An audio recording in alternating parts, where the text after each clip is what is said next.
this is what you go through. You go through this pattern. You start out so excited, and all of a sudden you realize, oh my gosh, I'm not sure I can do this. And then you want to give up, and potentially you do give up and you try to find something else and start over. But what does it take to really push through to then go to the other side and say, no, I'm actually going to be informed and continue moving forward into success?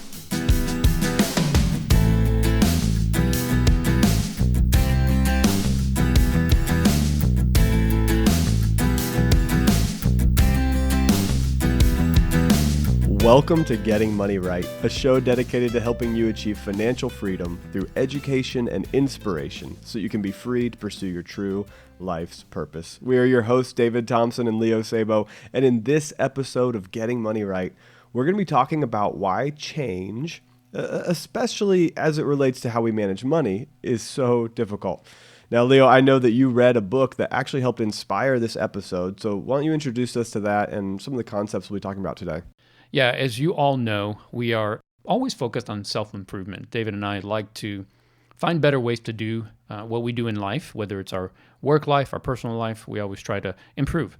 And recently, I came across a book. A friend of mine actually recommended it.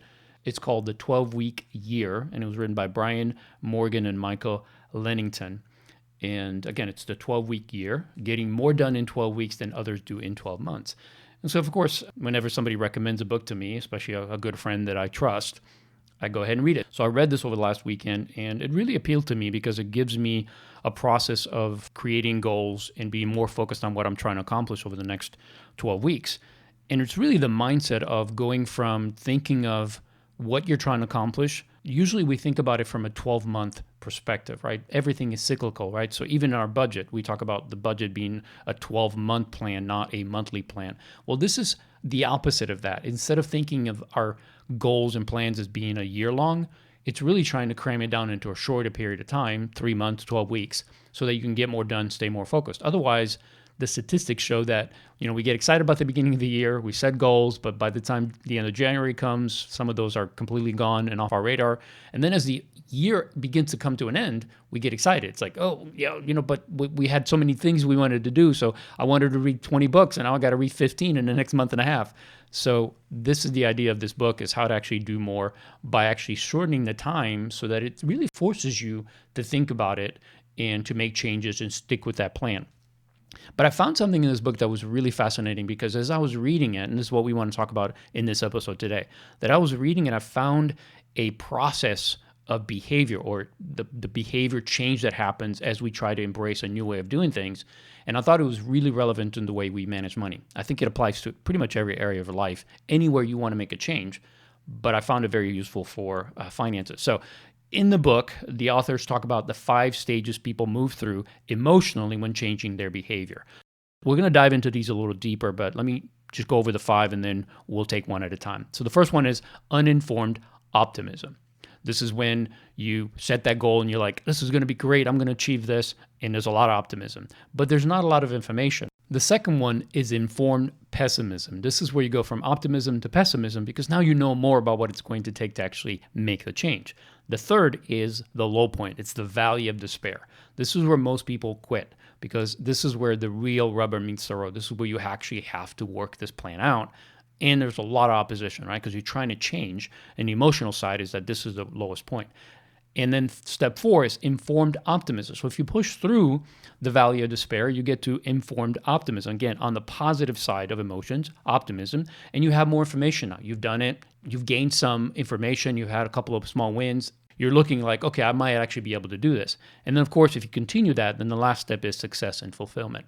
So again, it's uninformed optimism, informed pessimism, valley of despair, informed optimism, and then success and fulfillment. So let's dive into each one of these, David. Yeah, this is a really great framework for understanding the emotions that you're going to feel as you start to create a new behavior in your life. And This is something that Leo and I have seen countless times as we've counseled people. Absolutely. And in our own lives as we've added new behaviors and new ways of thinking into our life as we try to change something.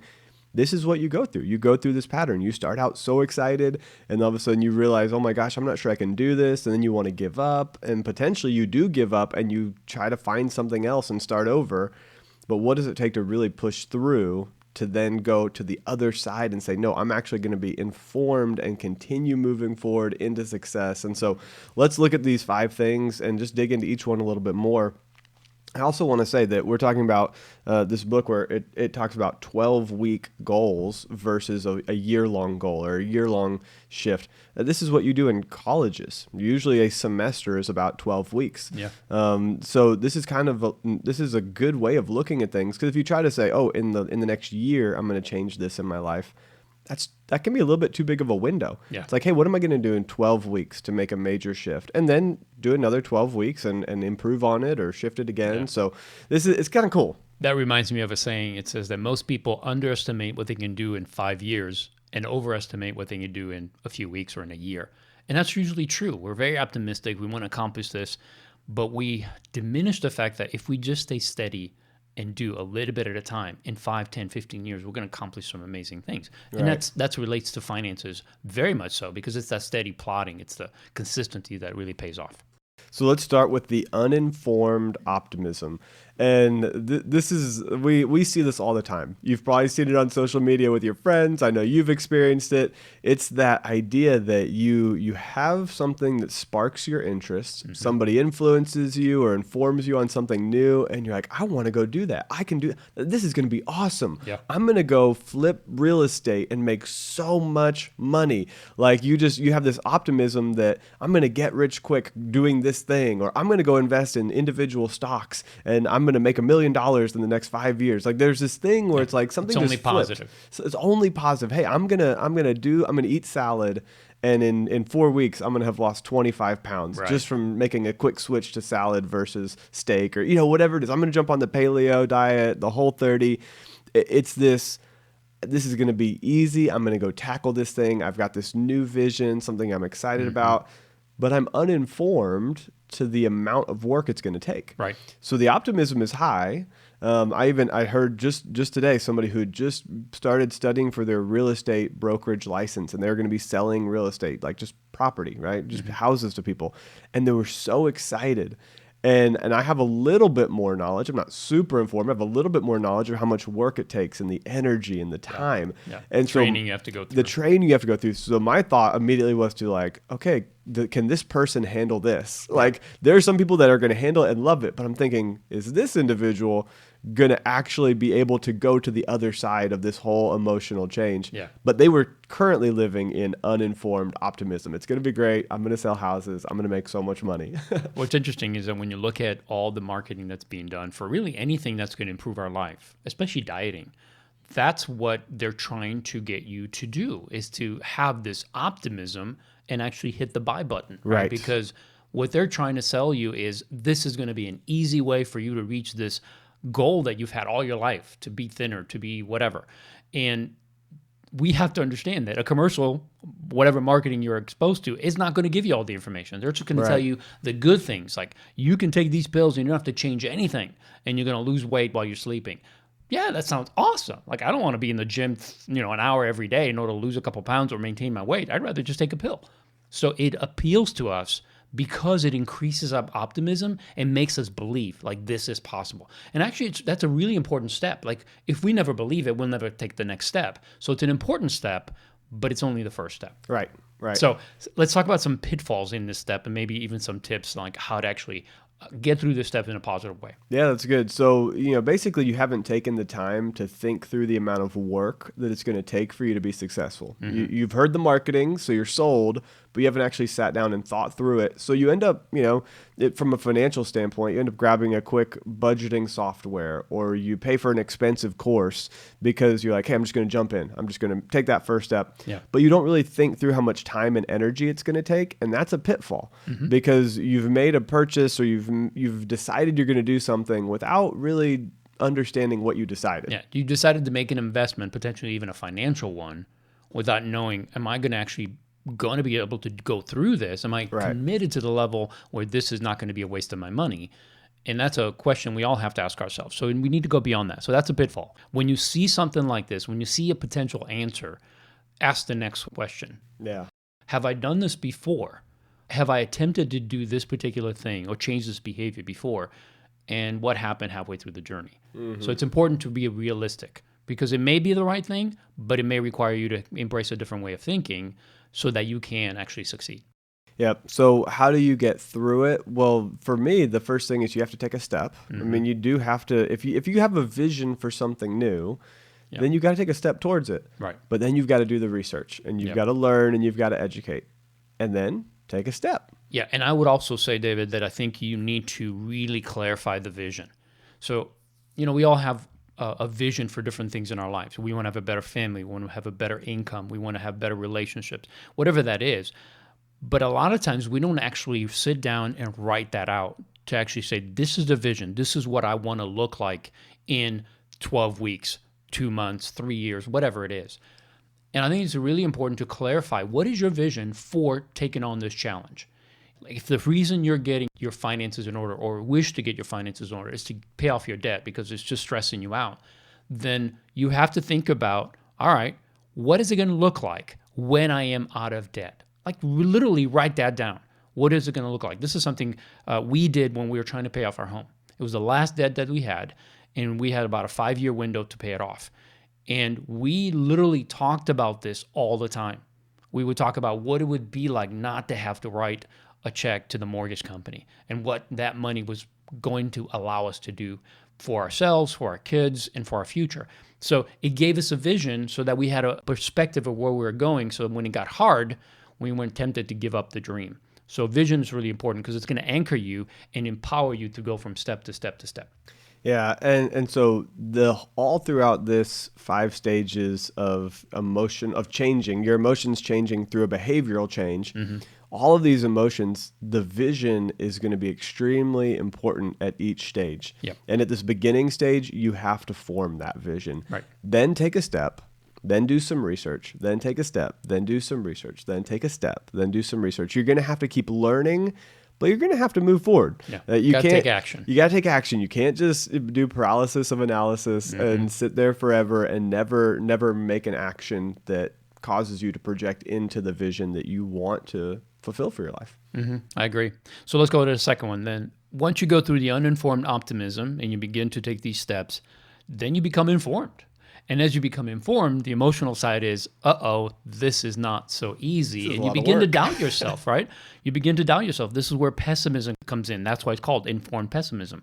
And the pitfall here is that you start really looking at your finances in a very detailed way, right? Which means you now see all the problems with your finances. You see the things you've ignored for a long time. You see maybe your net worth is negative. Like, you never realized, gosh, I'm literally in negative financial position. That's terrible, right? So it could be very demoralizing at that point because really you don't know how long it's going to take to get you out of it. And this is one of the things that, as David and I coach people, this is the part that really a coach really can come alongside and say, whoa, hang on. It's not about knowing exactly what the journey is going to be like, because none of us know what that's going to look like.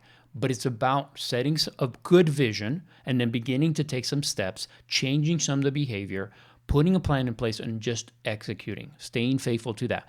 Every step of this, your emotions are going to be charged, and it's going to get worse before it gets better. So find reasons not to quit. Find reasons not to quit. This is one of those things where as you gain more information, you're going to want to quit. Yeah, and it's interesting because a lot of times the reason that something sparks our interest and causes us to want to make a behavioral change is because we're in some kind of pain, financial pain, physical pain if somebody's wanting to change their diet or their eating habits, or maybe just emotional pain from feeling a certain way and just the way you look or the way that you feel every morning when you wake up. So if you're looking at finances and all of a sudden you say, hey, I'm uninformed optimism, I'm going to go chase this down. But then you see all those negatives and you see, oh my gosh, I have a negative equity. I have, all of a sudden I'm looking at all the debt I have, into each individual expense. It can be overwhelming and you go right into this. Now I'm informed, but I'm so unhappy because I can see all the pain. And here's what's tricky. You're seeing the pain now for the first time, maybe at a deeper level, but you also used to potentially overspend as a coping mechanism for other pain in your life or other things that are going on. Yeah. And so now you're having to deal with the overspending and you're having to address the actual pain of seeing all these problems that you may not have even seen before. So this informed pessimism stage is very difficult. Yeah. This is where the train starts to slow down dramatically. Like you're at first you're shooting up, like you're like, this is great, I'm going higher and higher, and then all of a sudden you're like, oh my goodness, I have learned a lot, and now you start to feel a lot of emotional pain, and you're thinking, oh, I don't know that I want to do this. Yeah. And this is tricky. And there's another side to it. Remember, this is an emotional journey as well as it is a practical one. So the emotions, and your mind is telling you, it didn't used to be so hard, David. Just quit. I mean, why do you need to do this? Why do you need to track every expense? It's just making you feel worse. Just go on a shopping spree. Don't look at the money. Just go have some fun. And literally everything inside of you is wanting you to stop this. And the easiest way to do it is to become ignorant again about your finances. Right. Because to a degree, we can put our head in the sand. Right. As long as there's a positive balance in our checking account, or we can borrow more, we can keep this up. But understand, that's not what got you here. What got you here is you identified a problem, you jumped on a solution, and it doesn't mean the solution's not good. It just means you have to go to the next step. You're gonna have to put in work. And so let's go back to the vision, because the vision will affect every one of these behavioral changes and the emotions that you feel throughout it. So you've got to, when you're here, you have to make sure that you write down the vision. And go back to it and read it. And maybe put it where you can see it every day, multiple times a day. Yes.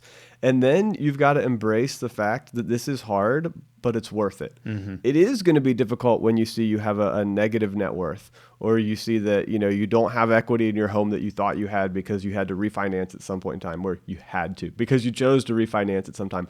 But you're looking at these debts, you've got to say, okay, this is hard, but it is worth it. The vision that I've written, the plan that I'm going towards, the goal is so much more worth the time and energy than the pain that I'm going to experience. And then you basically have to determine in advance how you're going to react. Like, I know that some pain is coming as I become informed. What am I going to do about that? Right. You've got to sit down and write down, okay, well, as soon as I start to feel the stress, or as soon as I start to feel the uncomfort, what am I going to do? I'm going to call somebody. I'm going to reach out for help.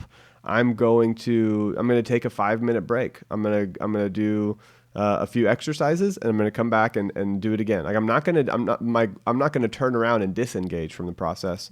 I'm going to choose some healthy mechanisms that as soon as I feel this pain, I either push into it a little bit harder and I realize, nope, this is just part of the process, or I get some outside counsel. You've got to determine in advance what you're going to do. This is such a crucial step in what David just shared, because if you ahead of time recognize that this is not going to be easy, it's not going to surprise you.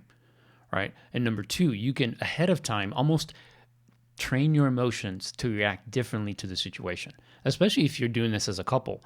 You're going to want to get at each other's throats. You're going to blame somebody, like, you got us in this mess or whatever. And if you ahead of time decide or recognize, hey, this is going to be hard. We're going to have hard times through this, but we're stronger than that. We can get through it. Then really what you're doing is you're declawing the monster, so to speak, of your emotions taking over. And you can get through it in a much more healthy way.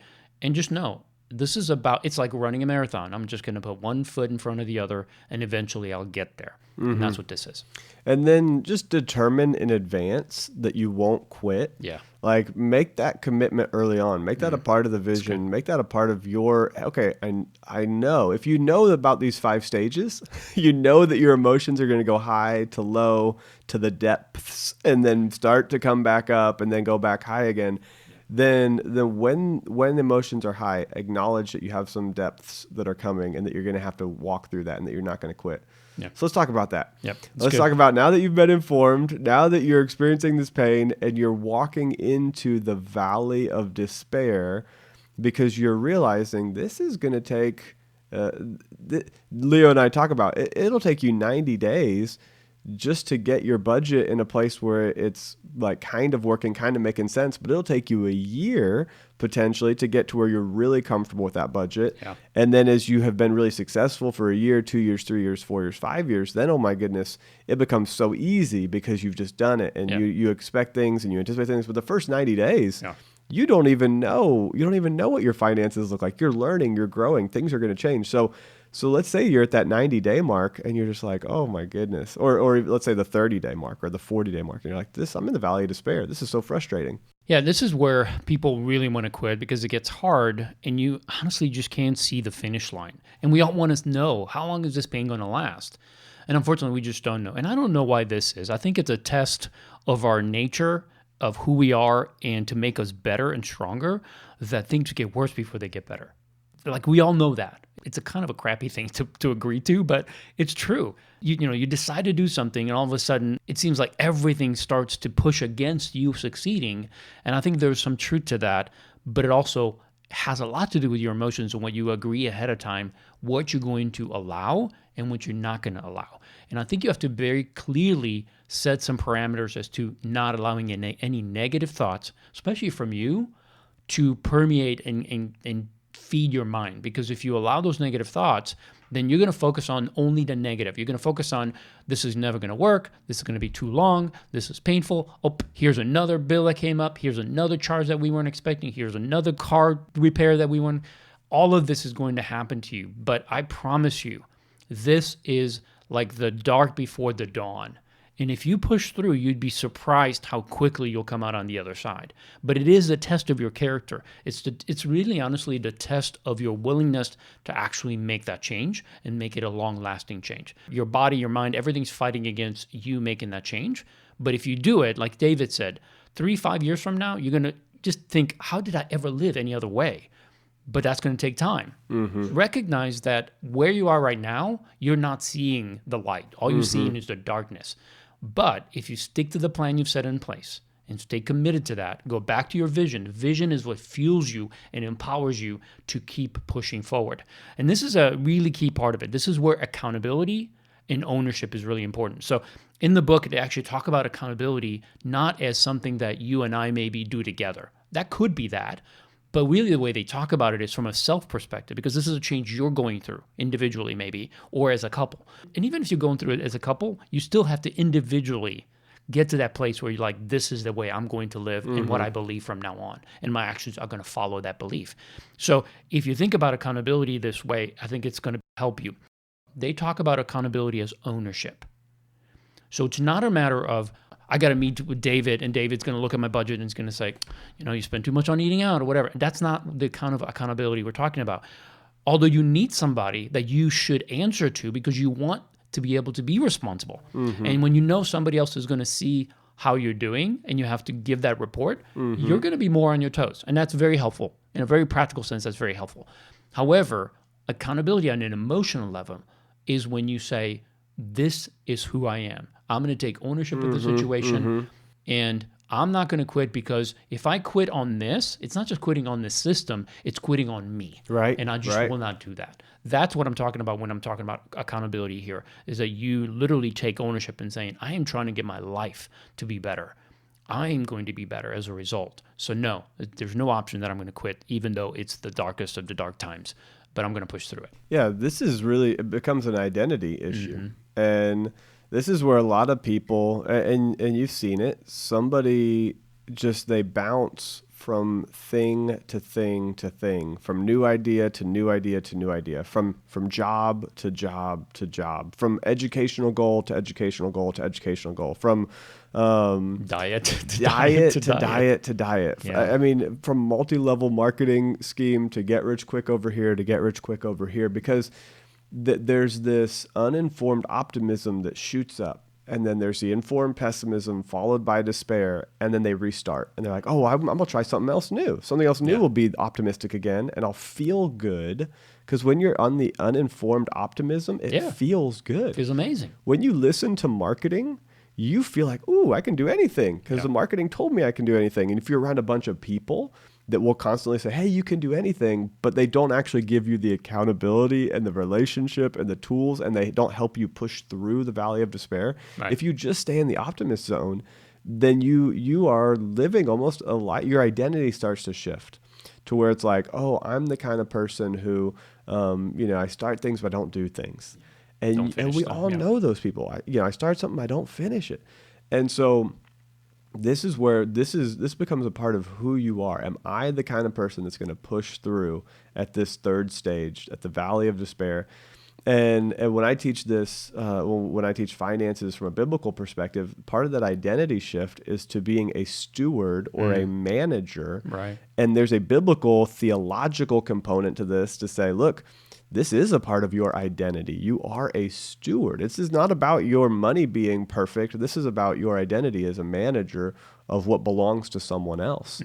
And that's a huge identity shift that I do in biblical theological teaching. But when you're looking at just your personal finances, let's say you don't come from that perspective or worldview, you still have to shift your identity and say, okay, I'm no longer the kind of person that stops halfway through. Right. I am going to be a good manager. It's not about just that goal of being out of debt. It's not just about the goal of, having $1 million, but I'm going to now shift this. This is about my relationships. This is about being a healthy adult individual who holds a job, continues to increase their income, and removes debt from their life. You're just shifting your identity, and that's a big deal. It's huge because it really says, I'm going to be a responsible, dependable person that people can count on. And all of us want to be that person, right? We want to be counted on. We want to be trusted. We want to be relied upon to be the rock that people need in times. And not because we have some ego that needs to be, inflamed or anything, but it's because intrinsically inside of us is more than just survival. It's about being part of a community, helping people. Again, the reason we do this podcast, David, is because it's a lot of work. We both have other responsibilities, full-time jobs, but we do it because we know how beneficial this could be for people. And so we do it as a way of serving people, hoping that our information will take somebody from one step to another or push them to success. And that's rewarding. And I can't imagine not doing that. It would be like me stifling something inside of me that is just wanting to burst out. So that's inside of each one of you that are listening. And sometimes finances, I know for me this was the case, finances could be that one win that if you push through will open the door for so many other wins. Yeah. It'll change you into another person, the one that you're supposed to be, that you're always meant to be. So I think it's such a, you talk about it from a biblical perspective. I think there's so much of that when you read these biblical principles and you understand these concepts, these theological concepts. It helps you to understand, man, I am so gifted and able to do things beyond what I thought, and that makes the world better.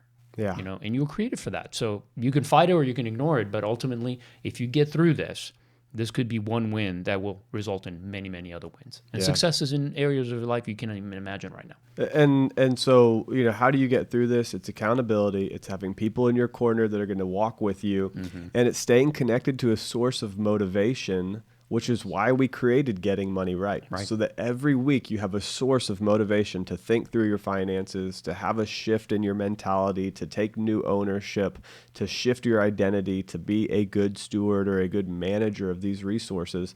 And so you've got to push through. Part of it is your mental toughness, but part of it is having other people in your corner. And I don't know that it's 50-50. I don't know what the mix is. Some people will say it's all about your mental toughness. You've got to toughen up and figure this out.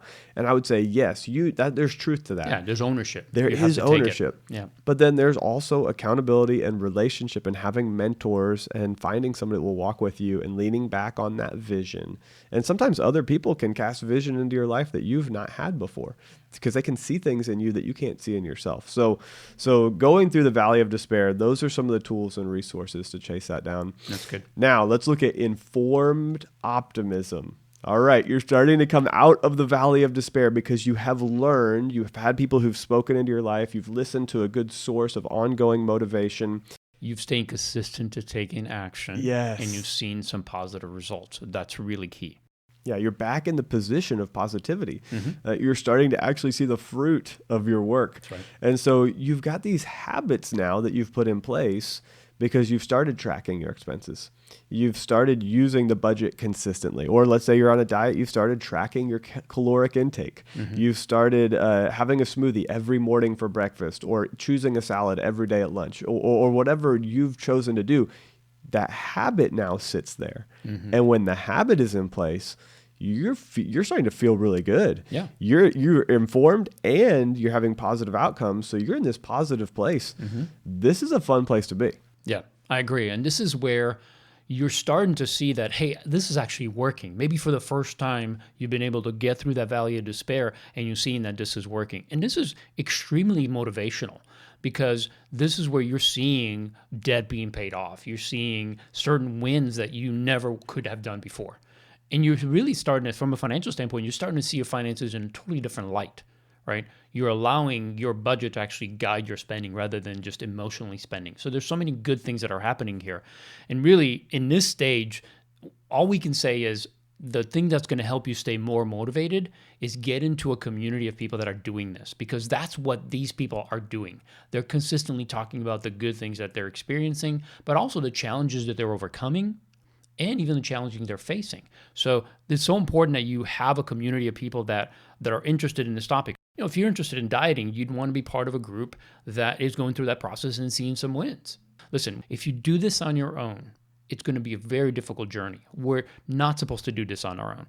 So I would really encourage you in this phase, because there is still the potential to fall off the horse, so to speak. So keep going. You know, you don't allow one big, knockout punch to literally knock you out. Right. You could have a car engine blow up and now you're out without a car. Right. But you don't throw the whole budget out because one thing happened. Now you've seen some successes, just keep going. Because then the next phase is the fulfillment and success phase. Yeah, when you get to that stage 5, success and fulfillment, you've faced all these different challenges now. Yeah. And you can look back at the history and know that when you face a new challenge, because challenges will always come in life, there will always be ups and downs and things you have to wrestle through. But now you can look back at that history and say, you know what, I'm going to be okay. And you've got good processes in place and you can more easily make adjustments on the fly because you actually start to see problems ahead of time. You've now started to look up, because before you were looking down and you were just grinding it out. You're day after day. Okay, I got to research this. Now I got to research this. Now I got to learn about this. Now I need to track this. Now I need to do this. And you're kind of just going. But now you've found some success. You start to look up a little bit. Your horizon shifts and you say, oh, okay, I can see it economically, something that's shifting in the country. I need to be ready for that. Oh, I can see it in my job. I've got the emotional energy to look around my career and not just look at my individual day-to-day job, but look at my career and say, well, what do I want to be doing 5 years from now, 10 years from now? When you have that emotional energy, when you're living in this success and fulfillment stage, it actually just kind of compounds and grows on itself. It's like a snowball building and picking up steam, where all of a sudden you're rolling really quickly. You're doing better and better and better. And this is where you turn around and hopefully will help serve other people as they're in the valley of despair, or as they're in the starting out at that, uninformed optimism. Yeah. It's like now you want to help them keep that excitement, but you want to help them move through stage 2 and 3 quickly, where they become informed. They don't sit in pessimism. They don't sit in the valley of despair. You can now turn around and help people move forward all through the 5 stages. So this success and fulfillment stage is a great place to be. Yeah, and it also opens up the opportunity, I think, for many of us who have gone through this process in one or two areas of our lives, that we begin to see things we didn't see before. And it makes things that we never thought possible, and quite doable, actually, because we understand what it takes to get there and we're realistic about it.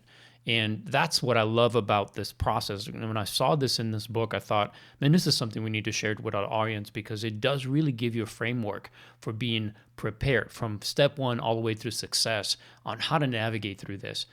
Managing money can be difficult, but honestly, if you have a good system in place, a lot of the problems that we face, especially the emotional side of it, can be so diminished to the point that we can just push right through it. So again, being informed, knowing what's coming, being prepared with a strong vision so you know why you're doing this, because you have to anchor it to your goals and to the vision of who you're going to be on the other end.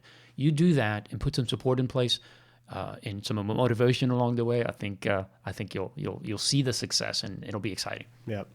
Well, I hope that you've really enjoyed this episode, and that this framework, the 5 stages that people move through emotionally when they're changing behaviors, has been helpful for you to see this. Uninformed optimism into informed pessimism to the valley of despair. You've started to go down, and now you pick back up with informed optimism. and then success and fulfillment. Those are the 5 stages. And I hope it's been beneficial for you.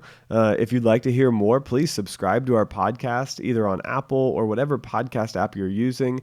And then please rate, review, and share this with other people. If you give it a 5-star rating on the Apple system, it helps more people find it. As you download and as you listen, it changes the algorithm and helps more people find it. So please share it with somebody on social media. And if you want to learn more and gain access to the podcast show notes, financial tools, other relevant content, just go over to leosabo.com. And so, Leo, what all are you up to right now? Where else can people connect with you? What can they find on your website? Yeah, the best way to connect with me is through my website. That's where you'll find the content, some of the things that I'm up to. Of course, social media is also a place that I connect with. And I'm actually working on creating some additional tools that I hope will help you in the future. So stay tuned for that. That's coming in the next few months because I do want you to succeed. So I know that sometimes those practical journey can be difficult. So I want to provide some additional tools that will help. So I'm working on that right now. So be looking forward to that. But ultimately, if you just want to know more about how to be successful in this, there's a lot of free resources on my website. There's also a small course that I put together that will walk you through the basics. So check that out. It's on Teachable, but you can access that through my website. And if I can help you, reach out to me. Let me know how I can serve. Yeah, that's great. If you want to come spend some time with me, go over to stewardshippastors.com.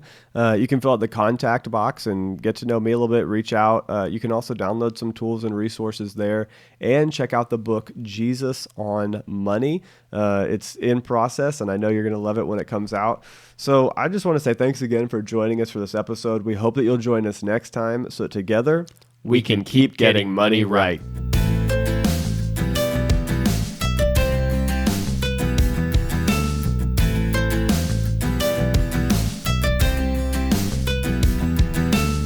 It also opens up the opportunity, I think, for many of us who have gone through this process in one or two areas of our lives, that we begin to see things we didn't see before. And it makes things that we never thought possible, and quite doable, actually, because we understand what it takes to get there.